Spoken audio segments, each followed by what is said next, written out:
Hello, beautiful people. This is yours truly, Christine, with Exhibit Africa Inc. I'm glad to be back once again to share yet another beautiful country from the continent of Africa. But before we get started, I want to first of all thank you so much for those that have been following my previous episodes. And for those who have missed, please, it's not too late. You can still go back. And I started off with letter A, Algeria, Angola.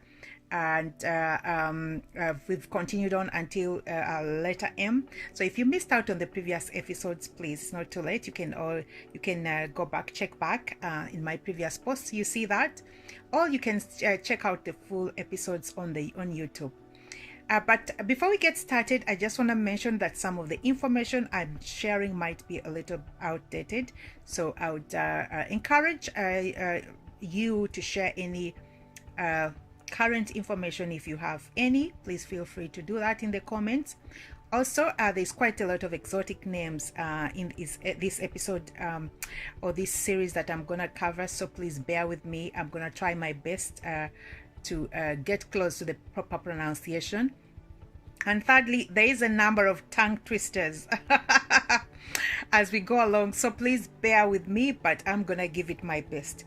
All right, so the series is by courtesy of Exhibit Africa Ubuntu Initiative, compiled by everyculture.com. Now let's get started with Mali. First of all, we'll start off with the culture name. We'll start off with the culture name of Mauritania, so which is Mauritanian. Let's get some orientation. The name of the country is derived from the Latin Mauretania, meaning west, which corresponds to the Arab name of North Africa. Maghreb, the Romans referred to the Berber people as Maures. The French occupied the country in 1860 in close cooperation with the Maure religious leaders. Mauritania became a nation after the destruction of the kingdoms of Futa Toro and Waro Waro and the Arab Berber Emirates of Trarza, Brakna, Taganet, and Adral. As a result, the country has two main ethnic groups, Black Africans and Arab Berbers. The Black African groups include the Fulani, Soninke, and Bambara. The Moors include the Arab Berbers, Al Baidan, and the Black Moors known as the Haratin. The Haratins are black. The Haratins are black Africans who were enslaved by white Moors. White and black Moors consider themselves Arab, whereas the black Arabs see themselves as African. The most important common denominator is Sunni Islam. Now let's move on to the location and geography. Mauritania encompasses 400,385 square miles, more than 3/4 of which is made up of the Sahara Desert and semi-arid Saharian zone. The remaining portion lies along the Senegal River Valley in the extreme south and southeast. The terrain consists of a plateau with vast sand dunes. The climate is hot and dry with frequent sandstorms. The country borders Senegal to the south, Mali to the southeast, Algeria to the northwest, and Western Sahara to the north. In the southern region, most people engage in agriculture and livestock raising. The people in the south are settled black African farmers, whereas in the north, the people have a nomadic lifestyle. The capital, Nouakchott, is on the Atlantic coast. It was chosen a year before independence in 1960 because the French wanted to transfer power to their Arab Berber allies. The idea of having a major city such as Rosso or Kiad as the capital was ruled out. Let's look at the demography of Mauritania. As a result of ethnic clashes between pro-Arabized As a result of the ethnic clashes between pro-Arabization groups and Black Africans, the authorities have banned discussion of population issues to maintain the myth that Mauritania is the land of Moors, with a tiny minority of Black Africans. The most recent estimate of the population is 2.5 million, because population growth in the Black African communities in the south is much higher. White Arab Berbers have become a minority. According to the latest estimates of the ethnic distribution, the Haratin community counts for 40 to 45% of the total population, while the white Arab Berbers count for 25% and Black Africans 30%. All right, so let's move on to the linguistic affiliation. Okay. All right, so there are 4 national languages. Hassaniya is a mixture of Arabic and Berber and is a language of the white Moors and the Haratin. Pula or Fulani is spoken on the Atlantic coast and across the Sahel Savannah zone. Soninke or Sarakole is spoken on the borders with Mali and Senegal. Wolof is widely spoken. Bambara is spoken in the southeast. At independence, French became the official language, and in 1965, the Arab Berber regime made Arabic compulsory in primary and secondary school. This resulted in ethnic confrontation over the national language. The clashes intensified until 1999, when Colonel Said Ahmed Taya decided to resurrect French and downgrade Arabic. Black Africans' determination to resist Arabization resulted in the official recognition of Fulani, Soninke, and Wolof as national languages in 1980, and the creation of a national institute to teach those languages in public schools. The experiment was sabotaged by a palace coup in 1984. Let's look at the symbolism. All Mauritanians self-identify themselves as Sunni Muslims of the Malakite rite and believe that their society is the most Islamic in Africa. Mauritania is an Islamic republic whose basic law is the Sharia, and the flag, green with yellow crescent and stars, symbolizes Islam. Mauritanians believe that they have a mission to promote Islam and Islamic values throughout Black Africa, and most symbols are linked to Islam. Religious leaders and people from immigrant families symbolize power, intelligence, respect, and holiness. There are 3 important religious brotherhoods and subsects whose leaders symbolize supernatural knowledge and insight. The Tajaniya, Qadriya, and Hamaliya, the founders of these brotherhoods, are venerated. Ancestors are honored and the cemeteries are respected and feared. There are no national monuments, museums, secular national heroes, poets, or artists. Only the few people who are educated know that the national flag, national anthem, and the national day symbolize.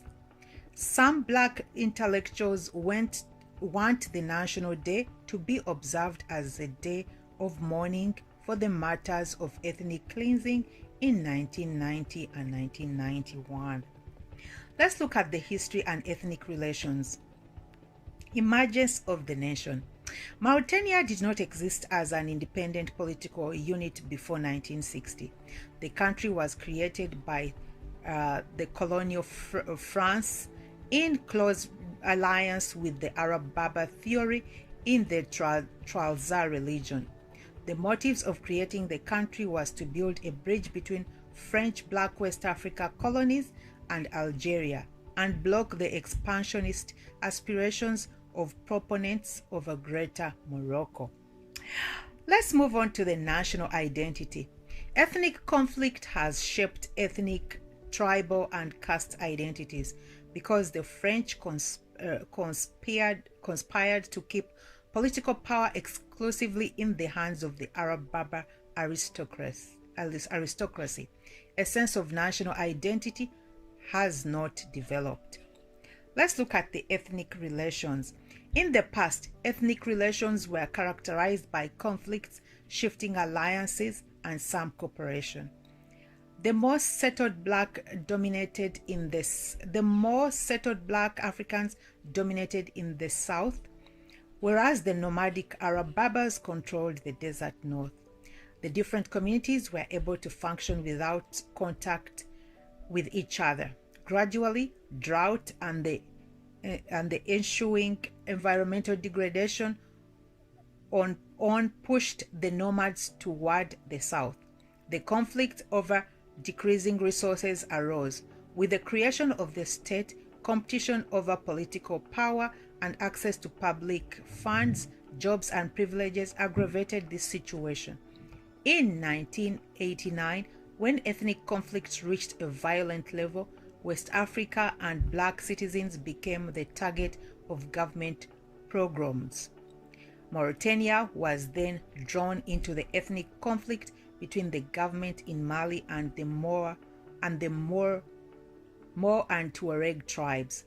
Thus, while Mauritania was deporting its black citizens to Mali and Senegal, it was welcoming Moor and Tuareg refugees from Mali. The main political groups and parties were divided along cultural and ethnic lines. The Arab population is sponsored by Iraq, Libya, and Saudi Arabia, and FLAM, the black political party, is based in Senegal. Let's move on to urbanization, architecture, and the use of space. Without coherent national planning policies, construction in modern towns and cities is anarchic. Thus, architecture in New York is a mixture of traditional French concrete buildings with Spanish and Asian influences. Because of the fragile and sandy terrain, buildings are low. As a result of drought and the attraction of urban centers, most residents have become totally or partly urbanized. Colonization, rapid urbanization, modern education, technology, and mass communication have led to the emergence of two cultures. The modern elite live in the Western-style houses, which have replaced thatched roof houses and tents. Houses are used to shelter extended families and guests. Even in modern houses, there is little furniture and a few wall decorations. Many people have colorful traditional pillows and mats, teapots, trays, and carpets. Mattresses are placed along the walls with the traditional pillows. Houses are crowded because of strong family bonds. An urban house normally is open to relatives and friends. Apart from mosques, government buildings follow Western style. Some Arab Berbers put up tents in the country yards of their villas. Normally, there are no plants inside the house. All right, so we're going to move on to the food and economy. Let's look at the food in the daily life. Food has important social and psychological functions. People eat together in groups from a large bowl of old calabash using the right hand. People eat fast and then drink cold water or sour milk mixed with cold water. Juice from hibiscus flowers or bobo juice. After lunch and dinner, it is customary to drink small glasses of green tea with sugar and mint. The tea is served by younger people, women, and slaves.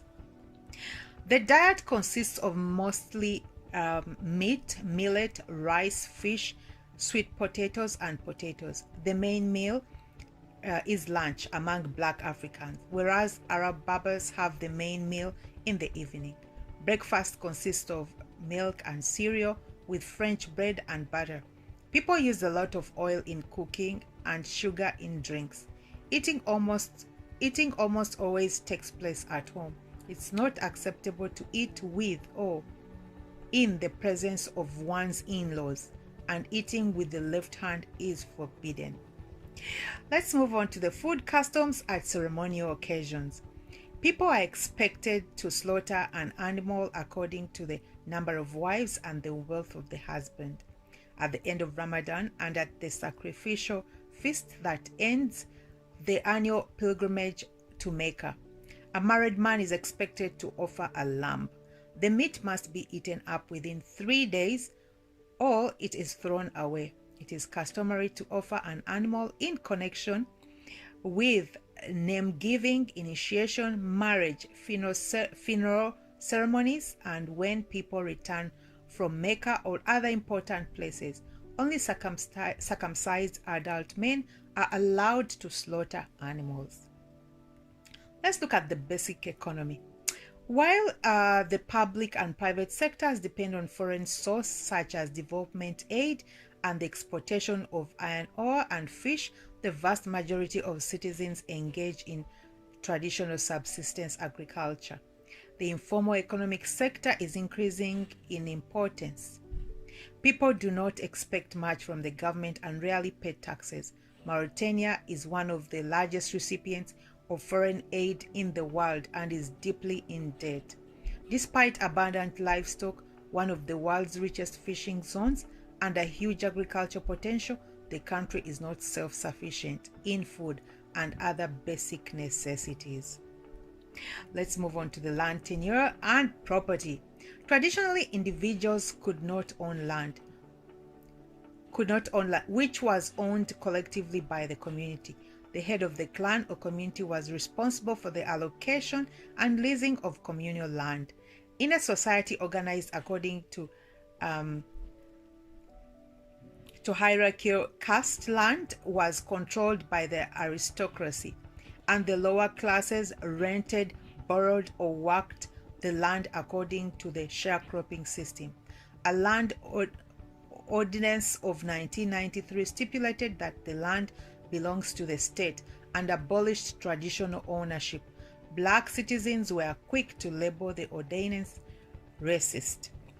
Let's move on to commercial activities.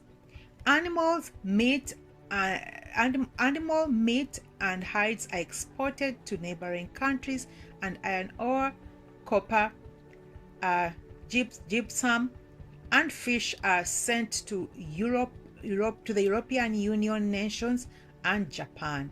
White residents dominate retail trade with the West, and Black Africans trade with Central Africa. Let's look at the major industries. Mauritania is one of the least industrialized countries in the world. The few industries involve the production and partial processing of iron ore. There is a fishing processing plant and oil refinery in Nouadhibou and a sugar refinery in Nouakchott, as well as meat processing factory in Kiadi. Traditional crafts are produced in Nouakchott, that is a textile factory in Rosso. Let's move on to trade. Iron ore, copper, and fish are sent to the European Union and Japan, and animals are sold to Senegal. Imports consist of food, machinery, and weapons. There is much informal trade with neighboring African countries. Gum arabic and salt are also sold abroad. Let's look at the division of labor. Most people work as farmers, cattle herders, and traders. Regulations regarding child labor are not enforced, and most school-age children work. Okay, so we're gonna move on to social stratification, so classes and castes. Society is organized along the strict ethnic lines with the rigid system of castes. Every caste has its own internal hierarchy. In both ethnic groups, the division of labor is clear. At the top are the religious and warrior caste, followed by the skilled caste, which consists of smiths, carpenters, weavers, fish folk, and leather workers. Historians or court birds, musicians, and court advisors form a lower caste, followed by the theoretically freed slaves and current slaves at the bottom of the social order. Let's move on to symbols of social stratification. Dress style, comportment, and speech are dictated by the climate and ethnic heritage. Putting on one's best clothing is important in Black African communities to express one's social status. Women decorate themselves with gold, silver, and amber to display their wealth and change clothes several times during a party. People in the higher castes too tend to be quiet and generous toward those below them, whereas the lower castes tend to be talkative, outgoing, and greedy, with less concern about shame. Generally, people are kind and hospitable to foreigners. Let's move on to the political life. Mauritania is an Islamic republic with a highly centralized government in which power is vested in the executive president as head of state, aided by the prime minister who acts as the head of government and a council of ministers. Since 1992, direct presidential elections have been scheduled every 6 years. Universal suffrage occurs at age 18 years. The legal system is derived from Islamic Sharia law and modern Western law. The legislative branch includes a bicameral legislature consisting of 56-seat Senate elected by municipal mayors for 6-year terms and a 79-seat National Assembly elected by popular vote for 5-year terms. The judicial branch has lower courts, appeal courts, and a Supreme Court. Administratively, the country is divided into 12 regions.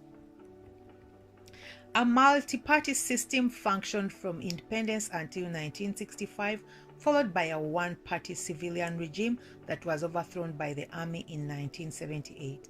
Between 1978 and 1991, the country was ruled by decree, with no citizen participation. With the end of the Cold War and after Mauritania's alliance with Iraq in the Gulf War, the government was forced to transform the military committee into a political party. There are 22 political parties, including the Democratic and Social Republic Party, PRDS, the Union of Democratic Forces, New Era, UFD, and Action for Change, AC. The PRDS is a continuation of the military committee.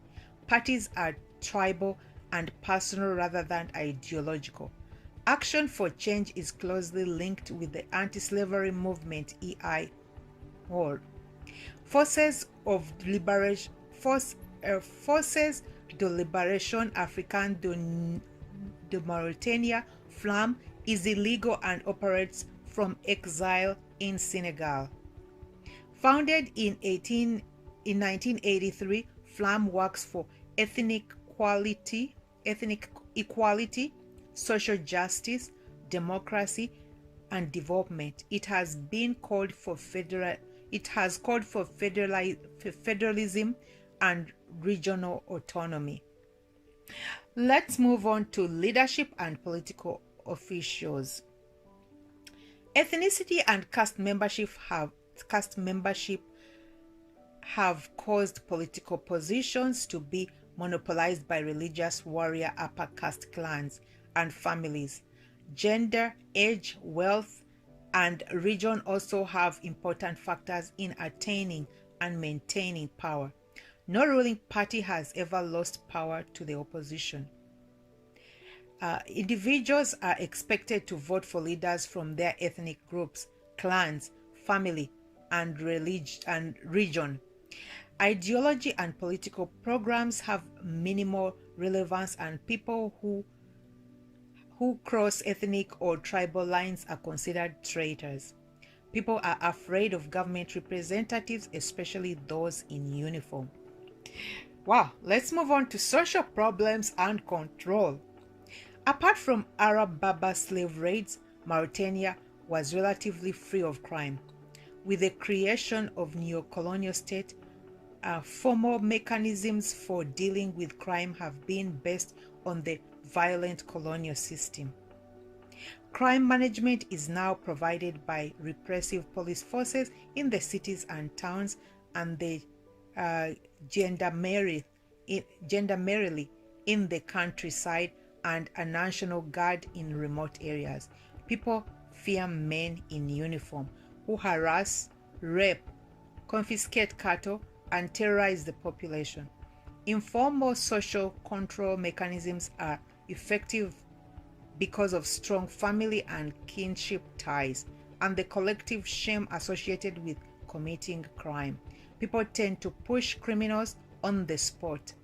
In the past, the most common crimes were kidnapping children from the south for slavery in the north, stealing cattle, and illegal grazing. Today, the most common crimes are official corruption, stealing, political murder, and rape. Let's move on to military activity. The military has become a prestigious institution. The army is a huge relative to the population and the nation's poverty. The armed forces number is 18,500 men, divided into an infantry, a navy, air force, paramilitary forces, border guards, and auxiliary troops of the Interior Ministry. At independence, the army had fewer than 100 black officers who had served in the colonial army. Arab Berbers were exempted from military service by the French, who considered them superior to black Africans. After the Saharian War, the army mushroomed in size, staffed mainly by black Africans and the Haratin, abandoned by their white masters. But most of the commanders were white. After the 1978 coup, ethnic and tribal competition plagued the army forces. A campaign of ethnic purging of black armed personnel with whom the region accused of belonging to Flam and plotting a coup began in 1986. The government then passed a blanket amnesty for the armed forces of any crimes committed in the period of 1989 and 1993. As a result, the National Army has become an ethnic army of racist repression. Ooh, okay, let's move on to social welfare and change programs. Social welfare is provided for within the family and kinship systems. Government-supported welfare is nearly non-existent because of lack of funds, nepotism, and corruption. Let's move on to the non-government organization and other associations. A few non-government organization NGOs work on human rights issues. One of the most important is the association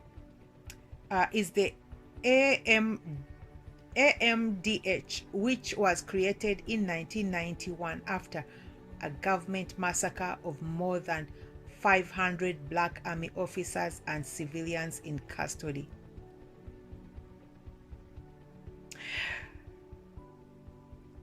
The Solidarity Committee with Victims of Repression in Mauritania, or CSVRM, was created by the widows, mothers, and sisters of victims of racist extrajudicial killings in 1990 and 1991. SOS Slaves was founded in 1992 by a former slave. SOS fights for the emancipation of the nearly 1 million former and current slaves of the ruling white Moors. Mauritania Humanitarians Right League, or LMDH, was created when political parties and NGOs were not allowed in the country after the campaign of terror against black intellectuals in 1986. It is considered a front for the government. Wow. Okay, let's move on to the gender roles and statuses. Culturally, women's importance is recognized, but men dominate in the economic, political, social, and religious spheres. In the South, men provide for the family, and women process and cook food and take care of children. In the Arab Berber North, women are not supposed to perform physical work, which is seen as degrading. Work there is the domain of slave women. Okay, moving on. The relative status of women and men. Although people honor and obey their mothers, women suffer on the account of their gender. In Islamic run courts, 2 women count as 1 witness. Polygamy is widespread in the black communities, and female circumcision is practiced by the ethnic groups except the Wolof. Women inherit half of the share that their brothers receive. Children take the father's clan name. When women marry, they tend to join the husband's household. Many marriages are forced or arranged. During racial pogroms, women are targets of rape and terror. There is more illiteracy and unemployment among women than men. Female slaves are sexually exploited.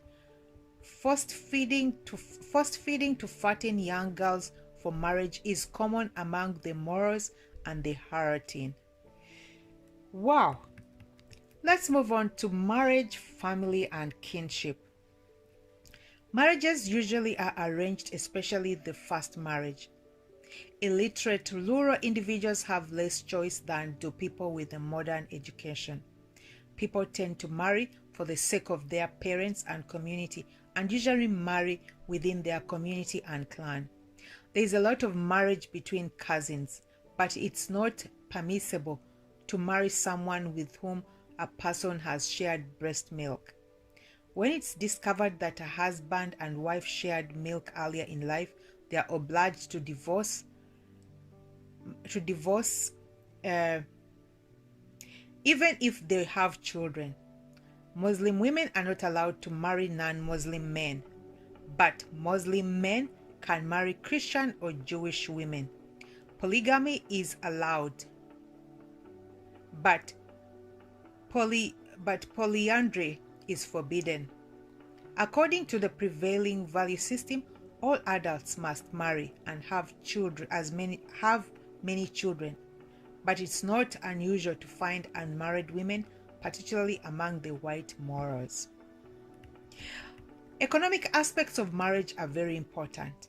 People are responsible for the economic sustenance of their wives and for their bride price, along with the lavish gifts to the parents, relatives, friends, and associates of their wives. Divorce is not common, especially in the black communities. Couples are allowed to divorce twice, and the third divorce is final. If divorce is the fault of the man, the wife keeps the bride price.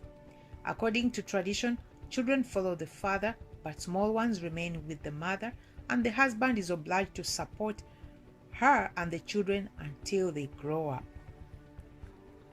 Let's look at the domestic unit. The basic household unit consists of a husband and his wife, of all wives, plus their children and the family of the husband. But household units in urban centers are getting more compact. The man has authority in the household because the couple lives with his kin, and he is normally older and richer than the wife. Even though the household is an extended family, tasks are sharply divided according to gender and age. Let's look at the inheritance. Inheritance is based on Islamic law and local economic calculation. When the male and female relatives are equally close to the deceased, the male relatives gets a double portion.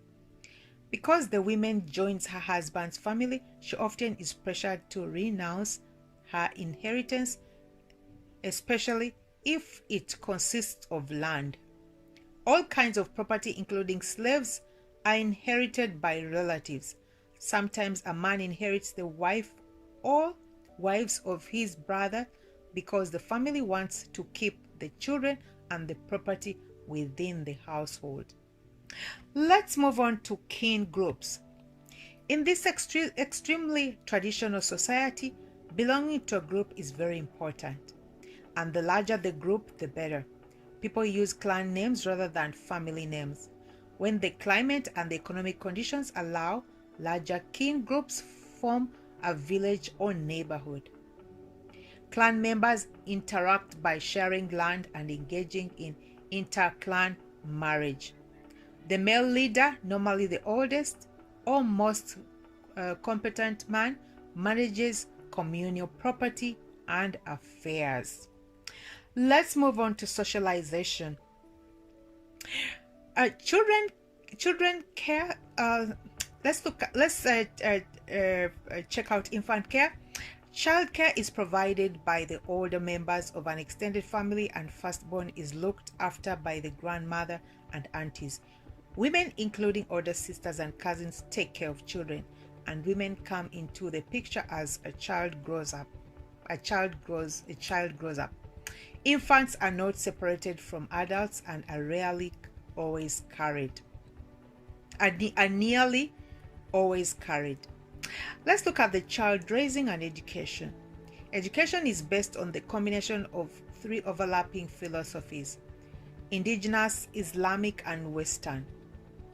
In the first system, the objective is to prepare the young to be useful members of the local community. Education is thus inward-oriented and functional, and is provided by parents, elder siblings, peers, and specialized traditional teachers. The key values are belief in God, honor, respect, and service to the community, generosity, hospitality, endurance, and patience. Islamic teachings prepares Muslims to serve Allah in the community of believers by learning the Quran and practicing the 5 pillars of Islam. The most important qualities in a good child are respect and service to the parents and the community. Truthfulness, learning, prayer, and politeness. Parents believe the child are what they inherit and learn from their parents. If the mother is a good character, her child will be good. Let's move on to higher education. Before independence, there are few schools and illiteracy was close to 100%. Sons of the black aristocracy were sent to a special school established by the French in Senegal. After power was transferred to the Arab Berbers, the new rulers built schools in their areas and neglected the south. Let's look at the etiquette. The upper caste gives the lower caste serve and obey. More women do not shake hands with foreign men, and people do not eat in front of their in-laws or address older people by name.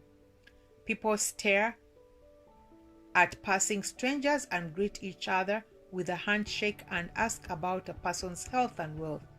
People stand very close to each other. Now let's go into religion. Religious beliefs. Mauritania is 100% Muslim. The people are Sunni Muslims who belong to the Qadriya and Thiyaniya brotherhoods.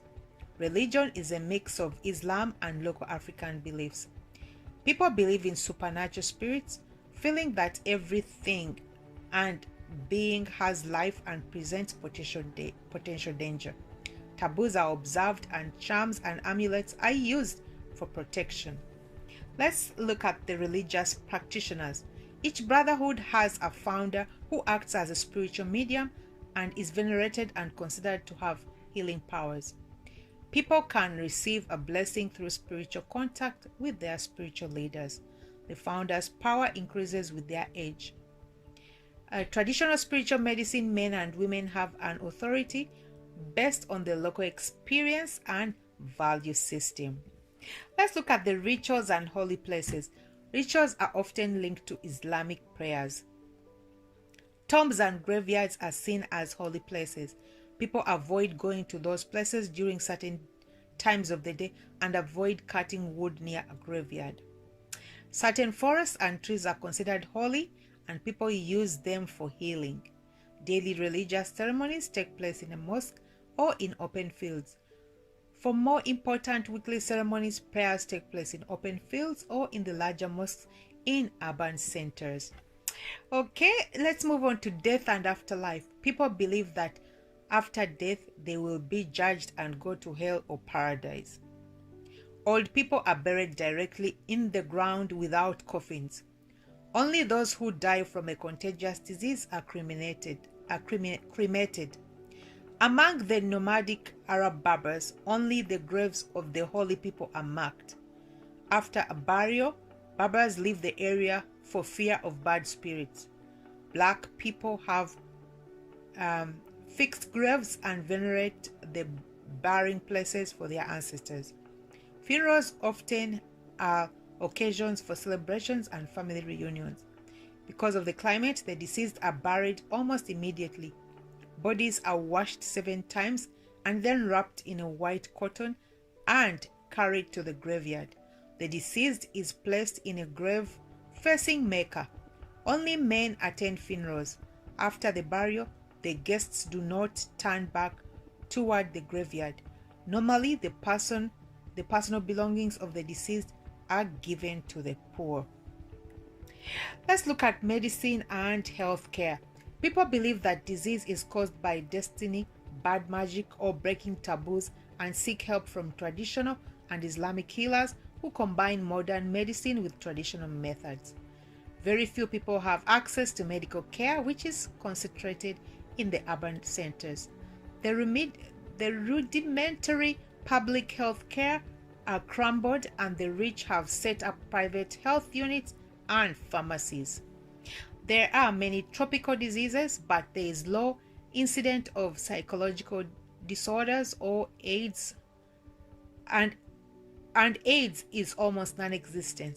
Life expectancy is low and infant mortality is high, particularly because of lack of clean water. Modern doctors are treated as important personalities, especially if they are white. Traditional practices are respected and feared. Traditional medicine men and women use herbs and touching as well as healing words. Let's look at the circular celebrations. There are very few circular celebrations with the exception of the National Day on November the 28th and the Constitutional Day on July the 12th. Some of the westernized elites celebrate Christmas and New Year. Farmers celebrate the harvest and marry at that time. Herders, dispersed families gather and celebrate the rainy season with auspicious meals. The return of the family members from abroad is celebrated. Scriptures. Okay, let's look at the arts and humanities. Support for the arts. There is little appreciation of this. There is little appreciation of and support for artists. The little support that is given is ethnically biased and oriented towards entertainment. The arts are functional and cannot be distinguished from crafts. Let's look at the literature. The oral tradition includes epic storytelling, riddles, puzzles, and Islamic poetry and prose. Let's look at the graphic arts. Wall drawing, paintings, some sculpture, textile, poetry are produced.